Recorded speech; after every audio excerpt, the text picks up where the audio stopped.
ពេលខ្លះគ្រីស្ទានមានអារម្មណ៍ថាឯកោគ្រីស្ទានមានអារម្មណ៍ថាលំបាកខ្លាំងណាស់ដែលរស់នៅភាពជាគ្រីស្ទានមានបងប្អូនខ្ញុំម្នាក់គាត់និយាយថាអូជឿព្រះពិបាកណាស់ដោយព្រោះតែការដែលជឿព្រះគឺយើងទាំងអស់គ្នាមិនអាចធ្វើតាមចិត្តគំនិតរបស់មនុស្សទេយើងទាំងអស់គ្នាមិនអាចធ្វើអ្វីតាមចិត្តដែលយើងទាំងអស់គ្នាចង់ធ្វើដោយព្រោះតែចិត្តយើងពេលខ្លះលោភលន់យើងចង់មានយើងចង់បានហើយពេលខ្លះទៀត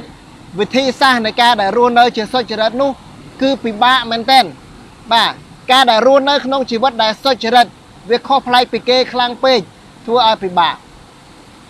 បងប្អូនហើយព្រះគម្ពីរក៏បានប្រាប់ព្រះយេស៊ូវទ្រង់មានព្រះបន្ទូលប្រាប់យើងថាឲ្យយើងទាំងអស់គ្នាបានរស់នៅដោយស្ដាប់បង្គាប់ព្រះអង្គដោយដែលយើងបានឃើញនៅក្នុងព្រះគម្ពីរជាច្រើន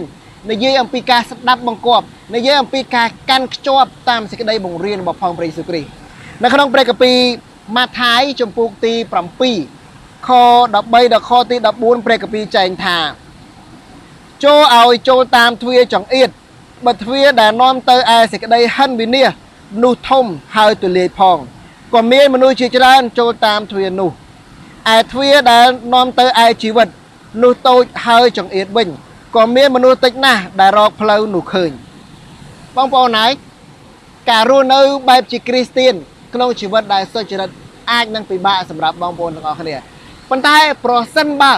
បងប្អូនទាំងអស់គ្នាទុកចិត្តលើព្រះជឿជាក់លើព្រះហើយធ្វើតាមសេចក្តីបង្រៀនដែលព្រះអង្គទ្រង់បានបង្គាប់មកព្រះអង្គមានព្រះបន្ទូលថាទ្រង់គឺជាផ្លូវដែលនាំទៅឯជីវិតផ្លូវដែលតូចហើយចង្អៀតដែលបងប្អូនគិតថាលំបាកផ្លូវដែលតូចហើយចង្អៀតដែលបងប្អូនគិតថាវាជាអ្វីដែលខុសប្លែកពីអ្នកដទៃផ្លូវនោះគឺនាំយើងទាំងអស់គ្នាទៅឯជីវិតប្រសិនបើយើងកាន់ខ្ជាប់តាមសេចក្តីបង្រៀនរបស់ផងព្រះយេស៊ូវគ្រីស្ទជំរើសគឺស្ថិតនៅលើបងប្អូនតើបងប្អូនចង់បានជីវិតហើយស៊ូទ្រាំនៅក្នុងការដើរតាមផ្លូវដែលតូចហើយចង្អៀតឬក៏បងប្អូនទាំងអស់គ្នាចង់រស់នៅក្នុងពិភពលោកដែលមើលទៅធំហើយទូលាយដែលមនុស្សជាច្រើនចូលចិត្តធ្វើដែលមនុស្សជាច្រើនចូលចិត្តប្រព្រឹត្តគឺជាអំពើបាបនោះវិញប៉ុន្តែបងប្អូនទាំងអស់គ្នាត្រូវចាំថាលទ្ធផលនៃអំពើបាបគឺជាសេចក្តីស្លាប់